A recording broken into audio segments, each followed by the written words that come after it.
Hello, darling. It's me, Tessianos, host of the ongoing comic book discussion podcast. And if I got a Halloween treat for you, this October I am hosting a horror comic marathon for 31 days. That's right, my frightful fiends. Every single day from October 1st to October 31st, OCD will review a horror comic to count down to the greatest holiday ever conjured. You can follow OCD on Instagram at OCD Podcast, Facebook at facebook.com/OCD Podcast, and Twitter at Ongoing Comic Pod. It's going to be a hauntingly good time, so be there or just be there. Ooh.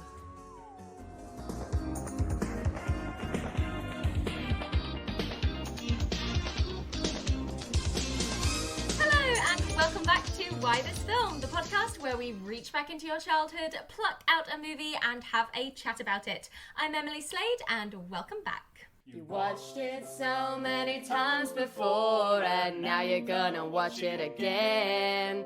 But it's been so many years since you last saw it and now you show it to your friends and they're like, What? What am I watching? Why this? What is this? Why this film?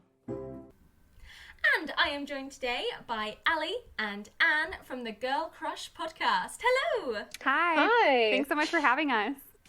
Absolutely, thank you for coming on. I'm very excited because your chosen movie is 1994's The Little Rascals. The IMDb breakdown.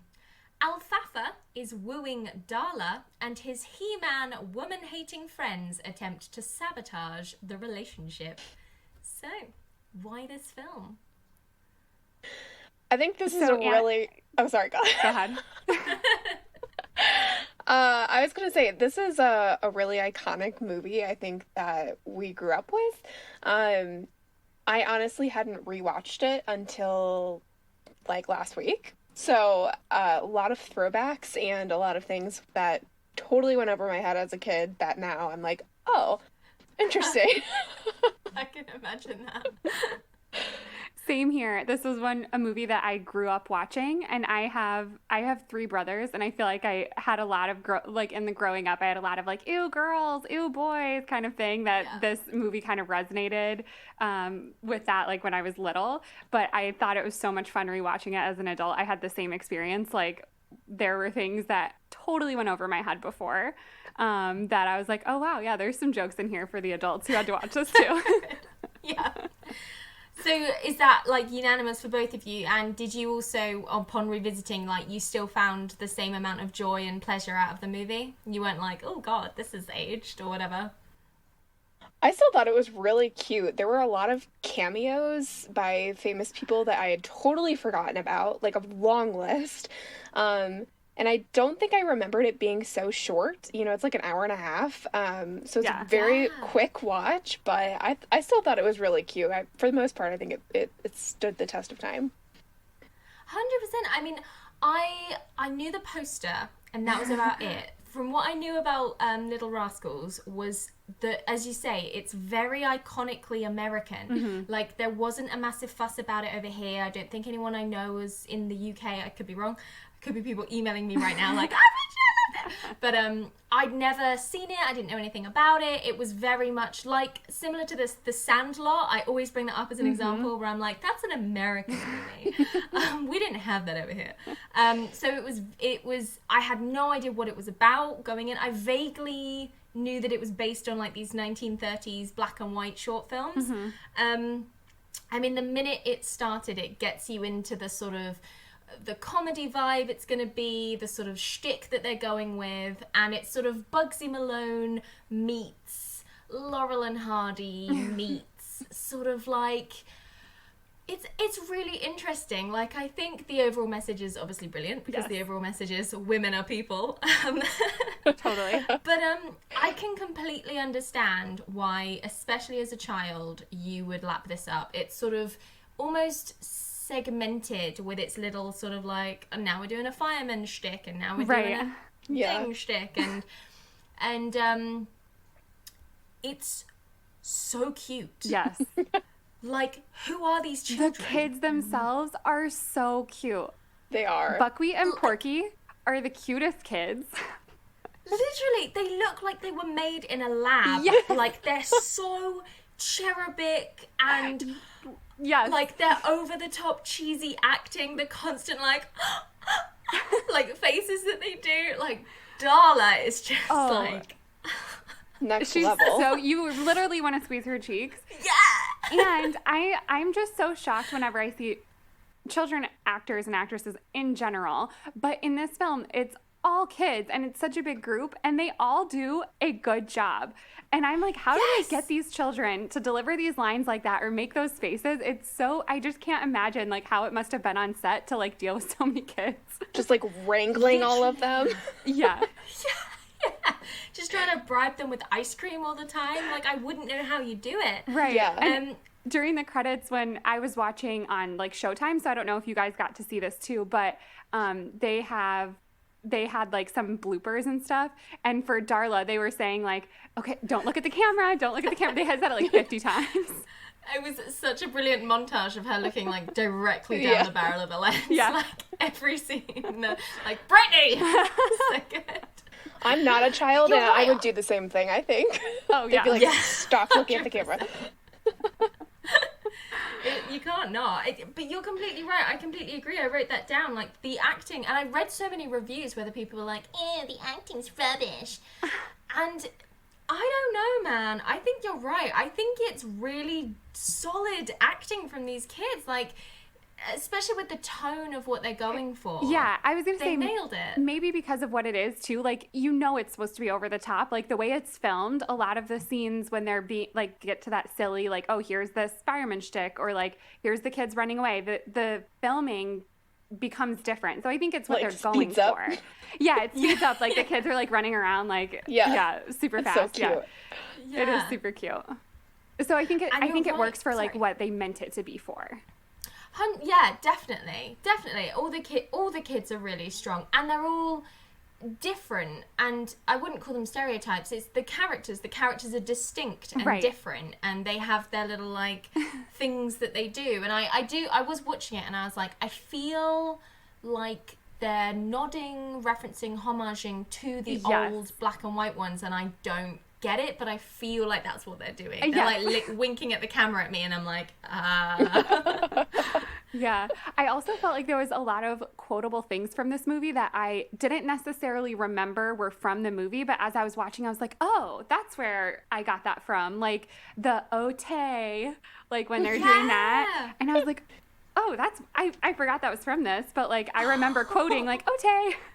I love that when it just seeps into your Yes. vocabulary, and then years later you're like, oh, that's where that's from. Right.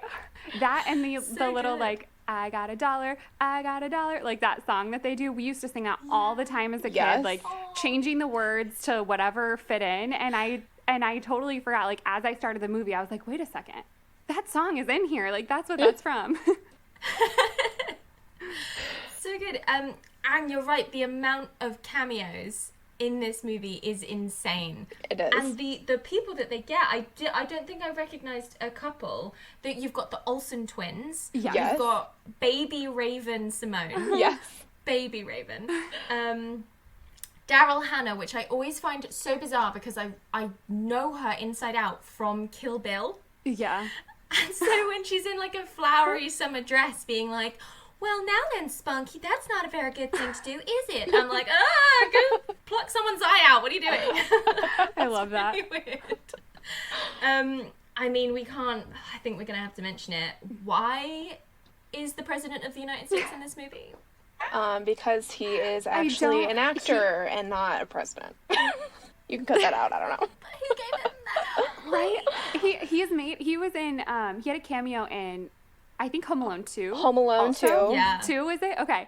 Yeah, I feel like back in the day before he became president, it was like, oh, like let's put this guy in because it's like some funny cameo. Like I think I read somewhere, especially with something like Home Alone, I read that he, in order to have permission to film at one of his venues, he had to be in the movie. And most of the time he would end up on the cutting room floor. But obviously sometimes he sneaks in, like Home Alone 2. I was watching it and I was like, could you not tell from this moment that he would not make a good elected official? Because he's literally playing the rich, stuck-up villain's dad. Yep. His line is literally, "You're the best son I ever, like, paid Could that buy. money can Yeah. buy." Yeah. And I was just like, ah!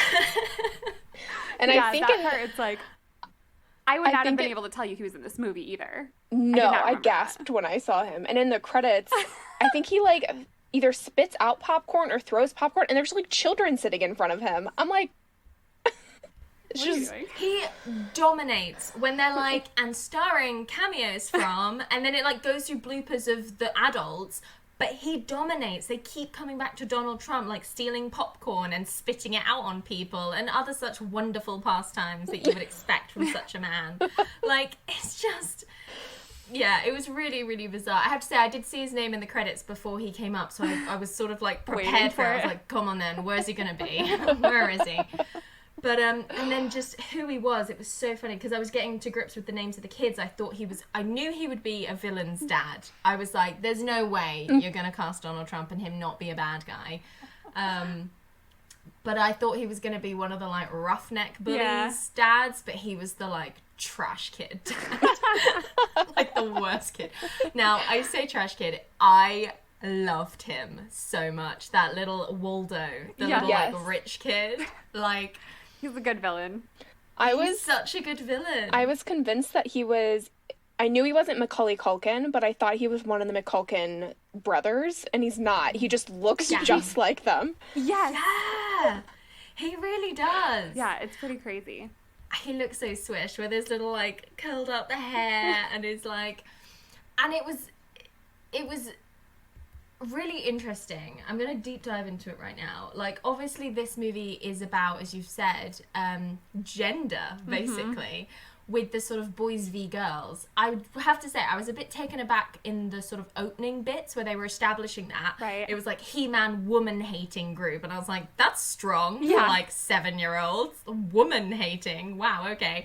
And then I wrote some of them down. What do they say?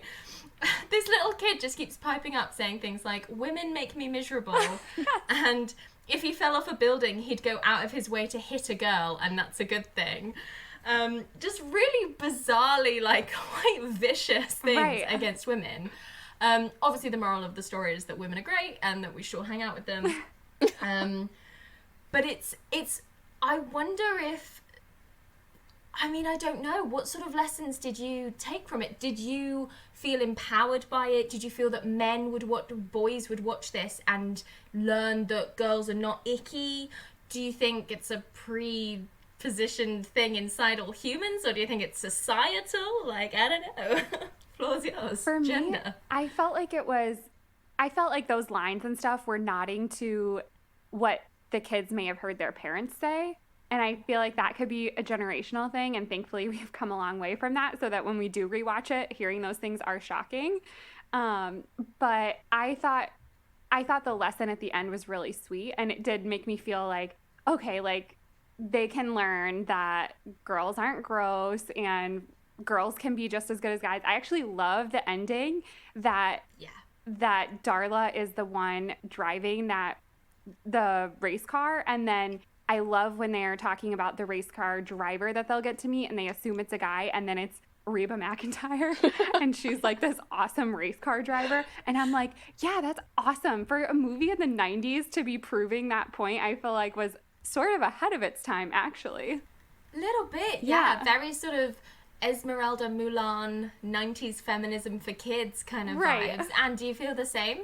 Yeah, I do feel the same, and I really also liked at the end that they make their club inclusive to the girls, and so the Yes. girls kind of start coming to the club too, and they kind of rename it. I thought that was cute. I loved that little montage where Yeah. it's like the girl's cool with holding the lizard, and he's like, do you like dolls? And the girl is like, no. And then the boy is like, I do. And like, just really like simple stuff. But I was watching it and I was like, this movie has really impressed me with its message and what it's showcasing. And I think it's a really important thing to have taught kids in the early 90s. And I think it's I'm not gonna solely put the progression of society and the generation that we're in on Little Rascals, but I think this sort of message that was being seeped into the media that was being shown to kids is probably why our generation is, so assume we're similar ages, is sort of like, yeah, you can do what you want, you can be who you want to be, like, Right. you can absolutely do whatever you want in terms of being yourself and stuff. Exactly. And I think that's so interesting to take something which I don't know because I haven't seen it, but if it was the 1930s, I imagine the gender roles within the original black and white movies were quite strict in that sense. Right. And, you know, I loved that storm in the thunderstorm scene where it kept flipping Yeah. between the boys and the girls, and they were basically having the same conversation about each gender, but like the girls were in this gorgeous like pink slumber party like something out of Greece, and the boys were in this like shack Right. surrounded by like bugs or whatever. Yeah. I thought that was really cute because I have to say when I first started watching it I was like, oh no, am I gonna find this really problematic with its like strict gender roles that it's gonna implement? And then it was like, no, that's the point Right. of the movie. And I was like, amazing. Yes. So good. I also, Sorry. oh Go ahead. no, I was gonna say, I also, speaking of like flashing, kind of nodding to the original black and white, I really liked that the fashion and the costumes kind of also did that. Yes. Because they are so old-fashioned dressed, but it's set in like, you know, the 80s or early 90s, but they have their like suspenders and the bow tie and, you know, the pretty dresses, you know, it still throws you back to that while still, but then, you know, the camera pans out and you see like a Trans Am drive by and you're like, wait, this is not set that far back in the past. Right. Yeah, I completely agree. I think again, you see a lot of things where people are like, I'm confused, or like, why did they make that choice? I think it really helps to define the characters. I think it makes them really interesting and like unique. It shows us their personality. I mean, just looking at the poster, like, it's so adorable with, like, they all have completely different hair and dress styles and stuff, but then you've got it set in the modern day with the modern values. I love that the parents are, like, adult copies of the kids. Yes. So cute. And also that the parents are like not there. I thought that was so funny, and I didn't really notice that when I was a kid, but I was like, these kids are just like going all around the town. Like, they're on a rowboat with no parental supervision.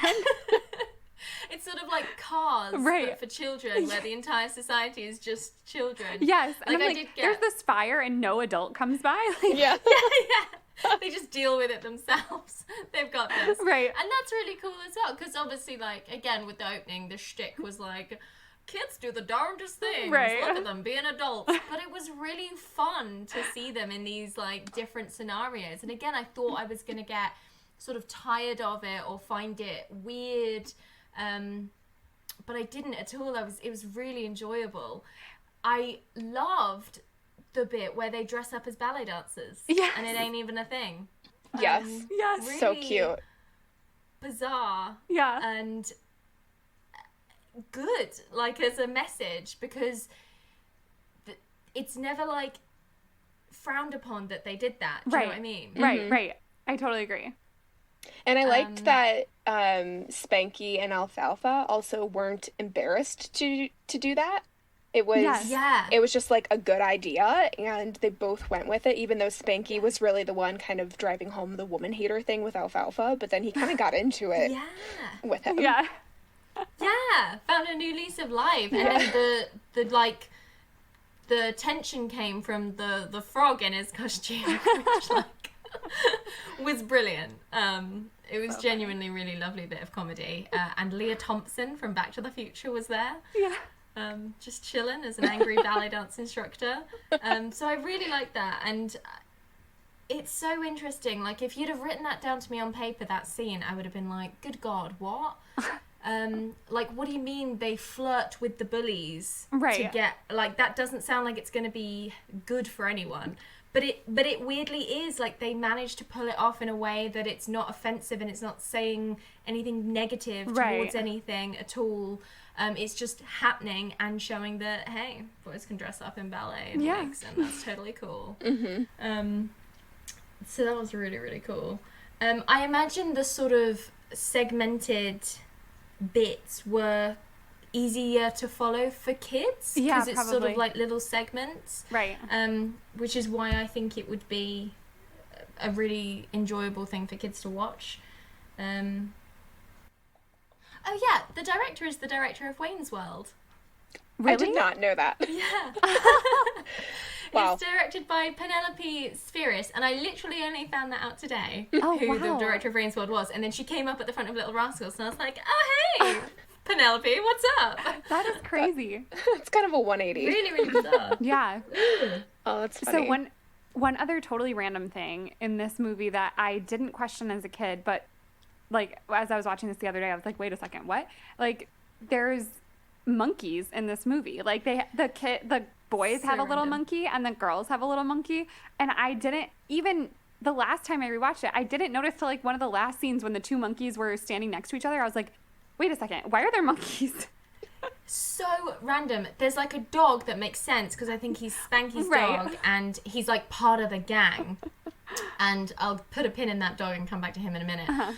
And you're right, they have like a little girl monkey and a little boy monkey, and they just sort of like are there, and there's no one makes any reference to them. We only find out the monkey's name in the credits. Right. No one's like, this is Elmer, the monkey that we hang out with. It's just They don't really serve a purpose, but like, not at all. They don't help out with the plot in any way. They don't come to the rescue. They don't give a message or anything. They don't steal the pirate's gold or anything. Right.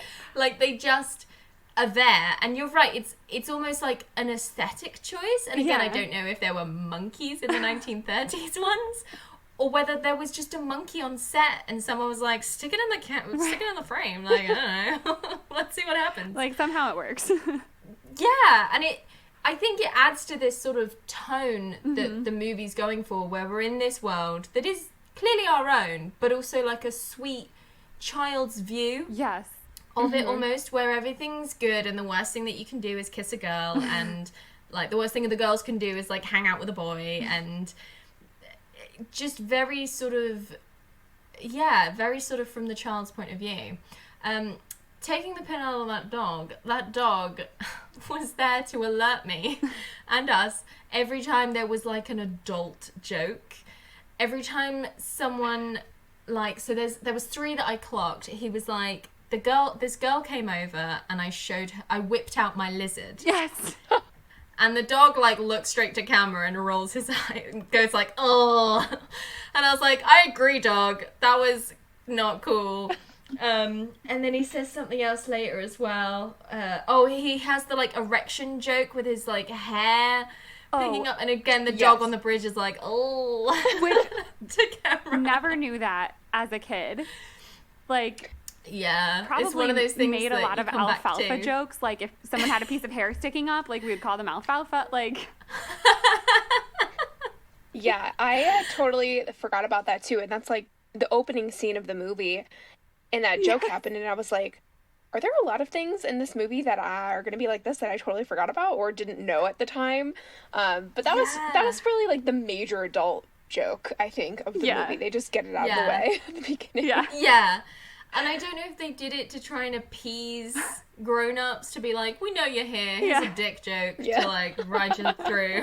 Like, we'll throw you one at the end as well. I think there was one at the end, and again, oh no, it was at the very, very end where they were all like, hey, girls are allowed back in, and the last shot we see is that quite terrifying CGI'd eye roll that the dog does. Yes. It's like, ah!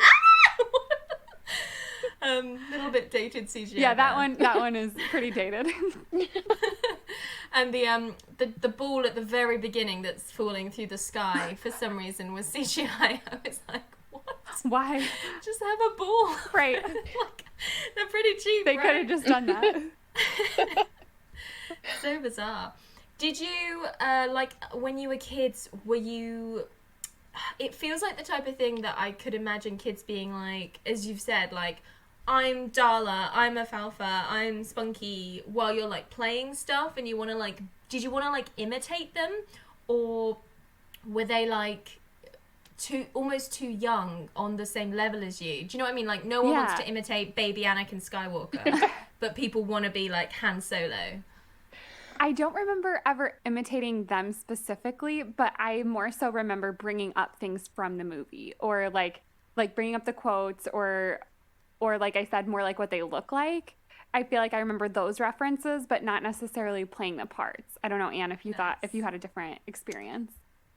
Yeah, I think for me it was less about the characters inspiring me to want to be a character as much as it was like wanting to have the kind of imagination and things that they had, like a cool fort and the little car and, you know, that sort of thing. You know, obviously we did a lot of that. Maybe that's just a little kid thing, but that's very inspiring to see other kids who like have a neighborhood fort together. I remember doing that with I want a club. Yeah, doing that with my neighbors when I was little. After seeing this movie. So yeah, right. That's so cute. It's like inspiring community between children. Yeah. Honestly, their clubhouse is immense. Like, it's so good. Yeah. How did they It's like possibly get that? proper thing. Right. Super great. I also love that they had, like, the kids were pretty smart in the sense of, like, from a kid's point of view.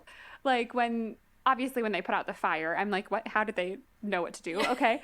But then also, like, when they had the fair, and I think it was Buckwheat and Porky who were like, oh, we need a way to get some money. Like, let's just set up here and ask people for admission. And I was like, wow, that's a genius move for a little kid. It is. And they made like $500 or something. Like, and then you sort of assume, because their like house, their hut, clubhouse gets burned down in the opening, and they're spending the whole movie to try and like rebuild it, and they go to the timber yard and they're like, we've got like 20 cents, what can we get for this? Yeah. Obviously like a piece of sawdust. Right. And they win the $500 in the go-karting race, and we don't see them rebuild a new one. There's just sort of a new clubhouse, right. But you know that they built it, even though you don't know how they were going to build it. You know that they built that. They did it themselves. Same way they built the go-kart. Right. Which I'd completely forgot, because it's sort of mentioned in the beginning. They're like, here's our go-kart. The whole sort of side bully quest is for them to get the go-kart, and they manage it, and then they have to build a new go-kart. But I was still preoccupied with the other stuff that was going on. So when we finally get to the third act and they're like, it's go-kart time, I was like, I am genuinely so excited to watch this, because it's the early 90s. There's a bunch of kids doing go-karts. I'm getting like pod racing vibes from the Phantom Menace. Like, there's going to be hijinks. There's going to be signs moving around. Like, I'm so pumped. Like, all I asked for, really, all I wanted more was a little bit more like dramatic differences between the different go-karts. Like, I wanted a go-kart that was like they were underwater. I wanted a go-kart where it was like kids that were like super into World War II or something. Right, you know, like just they could have like gone really a little further. Yeah, like massively like wacky races sort of vibes. But I kind of got that. They're very sort of distinct go-karts. They all have their little tricks up their sleeves. Right. I was just like, this is like pure entertainment. Yeah, like the silly string on the back of one of them. I also all very so innocent. imaginative. Yeah. Yeah. And like they had the thing to put out the flame. I'm like, how did she just happen to have that on her go-kart? The fire extinguisher. I have to say, they got me for a bit. They like, she's like, pull over, I'm not finishing this race with you. And they do a lingering shot of her on the side of the road and him driving off. And I was like, that was weird. Why did they spend so long showing us that? Right. Honestly. And it wasn't until she put the thing out and I was like, oh, that's it's her. They like switched. It'll be her.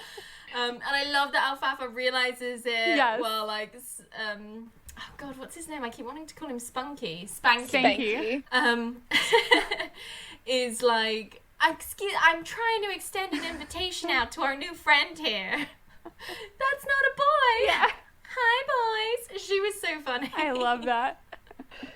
She was so like, and the joke is that they sort of speak like adults. Right. It does kind of work. Like, I do find that really enjoyable. And when Aha has his little speech at the end where he's like, actually, I'm quite loquacious and I have a very functioning vocabulary. I was like, this is genuinely, like, really fun. It just, like, shatters so many stereotypes and surface-level perceptions that you have of people in, like, such a subtle, cute way. Right. To, like, not underestimate people. Yeah. Definitely. It's, honestly, like, in terms of messages, this movie is, like, A, full of them, and B, they're all really strong and positive, which, I think when I was like, oh, a 1930s remake, like, oh dear, in the early 90s, what are we going to have here? And, like, I think the people that did this cared about what they were doing, thought about what they were doing, and loved what they were doing. Like, I really got that vibe from it. So I found it really interesting how on Rotten Tomatoes, most of the films I like have this, the critics' consensus is like 20%, and then the audience consensus is like 75%. Like, shut up, it's a good movie. Right. But yeah, anything else you guys want to bring up? Yeah, I don't think I have anything else. I think this just really stood up, and it's a movie I would actually choose to watch again, even now, having rewatched it now, I guess, as an adult. That it's still really cute. I would probably show it to my niece and nephew. I think they'd get a kick out of it. Yeah, I was gonna say the same. I feel like if I have kids one day, like, I'm like, oh, I could show them this movie. Like, there's some movies that I'm like, now when I rewatch, I'm like, actually, maybe that's not that great for kids to watch. But I feel like this is one that you could show and still, like, they would enjoy it. I think that part stands up, and then also I think the lesson stands up. Yeah, definitely. I think that it's a real enjoyment, and I can imagine as a kid watching this, as you sort of said, you're looking at them and you're like, I can do anything. Yeah. You know, they've just stood one on top of another and gone into a bank and tried to get a loan from Mel Brooks. Love like, that. Yes. I can do whatever I want. And there's And I love that he immediately knows their children. Right. But he, like, gives them a chance. And he's like, what's your account number? And they're like, 7. And he's like, 7. And he's like, try 8. 8! Okay, that's enough. Your children, get out of here. And I know. I love that, you know, there's not a lot of live-action children's movies anymore. I was thinking that. As I was watching it, I was like, this seems directed at boys because the majority of the cast is boys and it's about hating girls. So I'm interested that the 2 women I'm about to talk to have chosen this as their movie. And then I was like, well, what kind of movies were for girls, especially in America, in this sort of same era? And then I was like, it's mainly animation. Right. Mainly musical. Often about the girl just being like, God, I wish I could get married. Right. So, like, I was like, this is a really interesting movie as well as a really interesting choice. But yeah, you're completely right. I can't think of many live action movies in this sort of vein, especially with around the same time. almost an entirely kid-led cast. Like, Yeah. there's a lot that have families where the kids have a large role, but it's like the adults definitely take a backseat in this one. Yeah, and I think that's so exciting and so cool. It's like very sort of Bugsy Malone. Yes. With the sort of kids leading these sort of weirdly adult lives. Right. But unlike Bugsy Malone, it's a bit more grounded and a bit more realistic. It's not like a gangster movie. It's just sort of like kids being kids kind of thing. What was I going to say? But yeah, and you're completely right. Like, often the only things I can think of, they often tended to be animal focused movies where it'd be like, the family gets a dog and the dog's a piece of shit, or like, hey, the family fosters a mouse and the mouse is stupid. Like, I hate those movies so much. Glad we didn't pick Stuart Little. I don't know what my beef with Stuart Little is, but if I ever see him, like, he better run the other way. I really can't stand him. It's amazing. But yeah, this was really unique, and I mean, I was about to say interesting why no one's sort of taken up on it as an idea since the original and the remake. But then I was like, well, isn't the rule never work with children and animals? And like, this is purely children and animals. Right. And I think the director was quoted saying that, like, you know, it was a struggle because the kids, like, couldn't remember their lines, and, like, Britney's looking directly into camera. So I imagine it would be sort of hectic on set, but if you pull it off, it'd be really good. Yeah. I'm so glad to hear that you enjoyed it too, because I was curious once I knew you hadn't seen this movie, and it's like a nostalgic thing for us. I was so curious how it would play out for you, not having that nostalgic factor. So that was cool to hear. And I think the minute I started watching it, I could feel the nostalgia without personally having it. I was watching it and I was like, I can totally imagine people coming back to this are going to be filled with such a sense of, like, joy and nostalgia, because it is just so innocent in the best way possible. Not like, when you say innocent, I often think of, like, you think of the opposite of innocent that you're trying to combat from. Do you know what I mean? You think of, like, gross, oily yuckness, and, like, the innocent is, like, ooh, away from that, like, ignorant almost. But it's innocent in the sense that it's, like, it's harmless, and it's joyful, and it's just trying to have a good time. And that feels so safe and nice, especially in, like, this current climate of the world. And it's just a really sweet little movie that's not doing anyone any harm. And I could really feel that. So I was like, I'm already... Because I was interested as well. I was like, what is this? As I've said. But no, yeah, instantly I was just sort of like, you know what? I think they got a point here.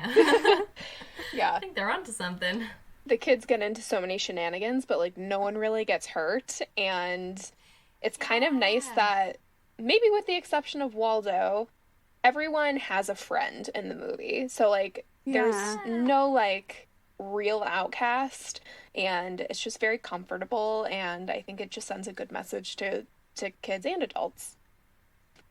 Definitely. And it's interesting that the main sort of primary antagonist also comes with this idea of capitalism and money, where it's like, that doesn't buy you happiness. You can't buy a girlfriend. You can't buy friendship. Like, as you say, even the bullies were friends together, and, like, they were just jealous of the friendship of others. I guess there's so many rascals in the first, like, scene, and they're like, you two are not allowed in here, but these 45 others get in. Like, so I can understand why they're like, we need to take their, like, go-kart because this is unacceptable.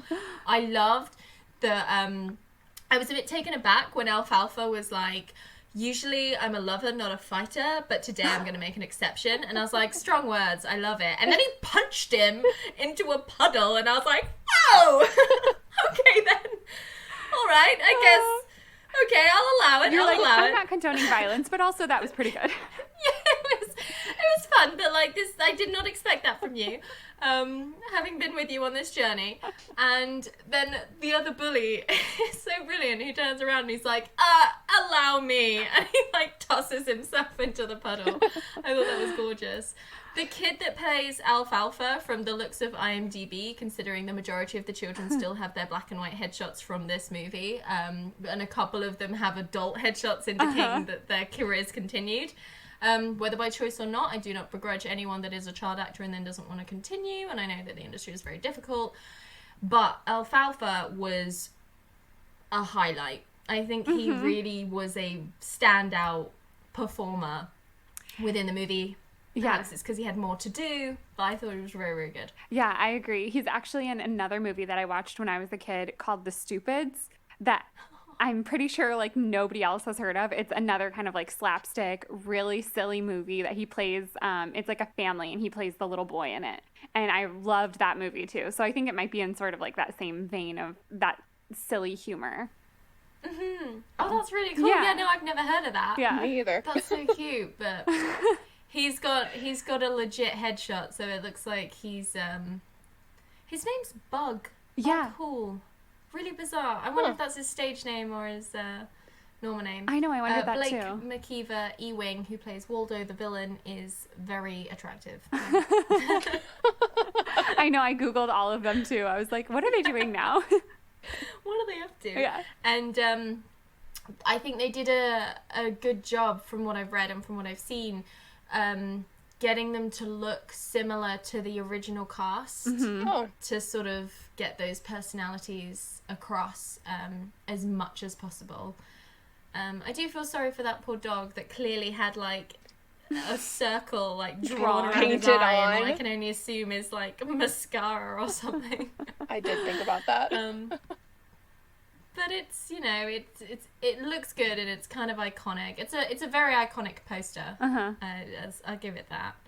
But no, I was surprised at how much I really enjoyed it and how fun and just completely harmless it was. You're right. No one really gets injured, even though they're literally like falling off things all the time. Like a thing gets set on fire and everyone's just like, oh no, how do we deal with this? Right.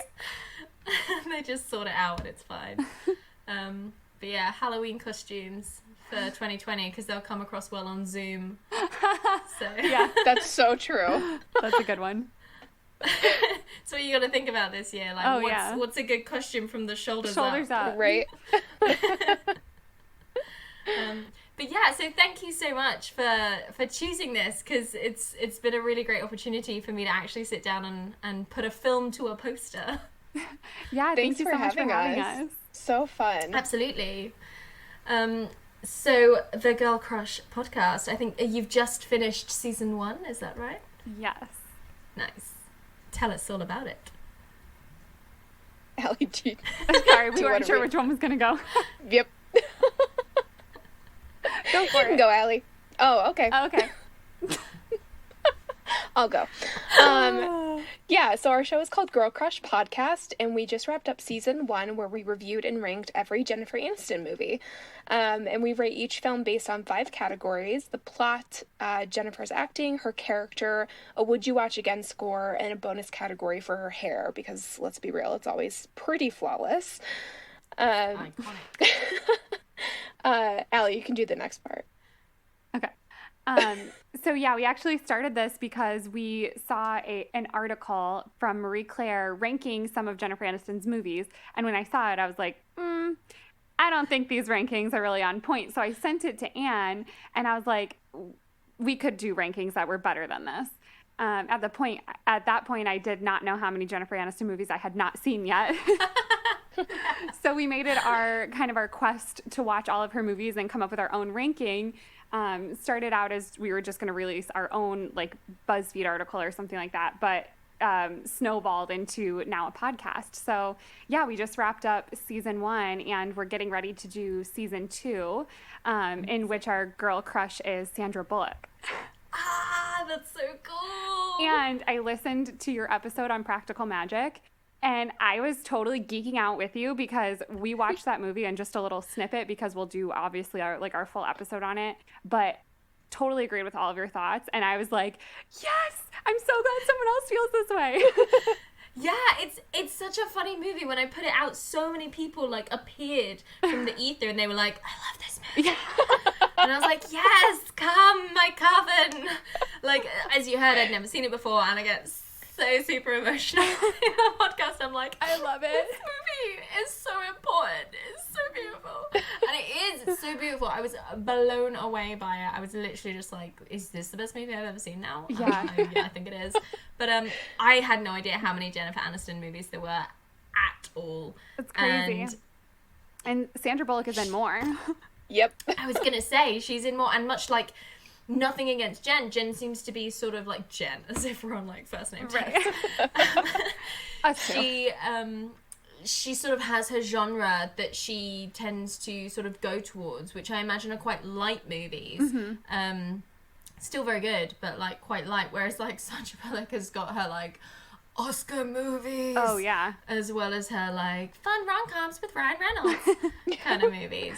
So I'm very excited for you guys to get into Sandra. I was hoping it was going to be her. Yay. But yeah, I'm loving getting through your podcast. Like it's Thank so you. It's such a good excuse for me to like. Jennifer Aniston was always one of those, you know, when you're like born with internal misogyny because of the society that we live in, and like it teaches you to like hate on other women. So like my teenage years, I'd never seen Friends, and everybody was huge about it. So I was always just like, what is the fuss about this Jennifer Aniston chick anyway? Ew. And then I actually watched Jennifer Aniston in the first episode of Friends, and I was like, why is she one of the greatest actors that's ever existed? Like, she better have some awards. Like, she's genuinely so good, and she's so funny, and it's so great to see women being funny. Totally agree. Like, without having to have that sort of credentials of like, yes, hello, I was in SNL, and this is a comedy movie, and like, I'm here to be funny, kind of thing. Just being a hilarious natural actor. And it's kind of crazy. She actually turned down a spot on SNL to do the show Friends.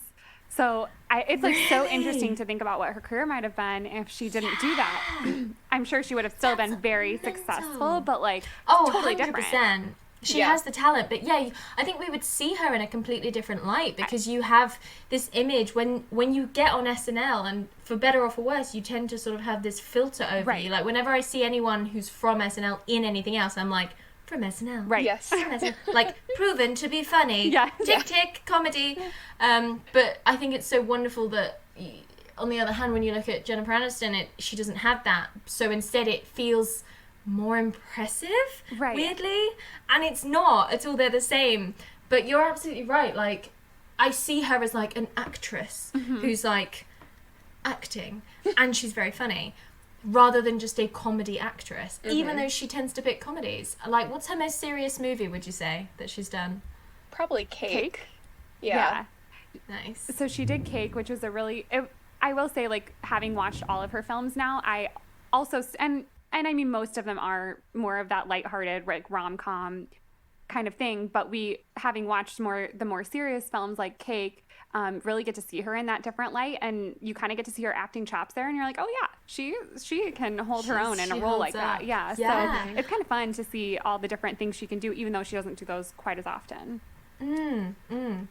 Definitely. And it was just movies, because I think she gets quite serious lately, especially on TV, I think. Yes. I don't really know what I'm talking about, but it seems from the posters that looks kind of serious, and she's in it, and she's up for an Emmy, so, like, I assume. Yes.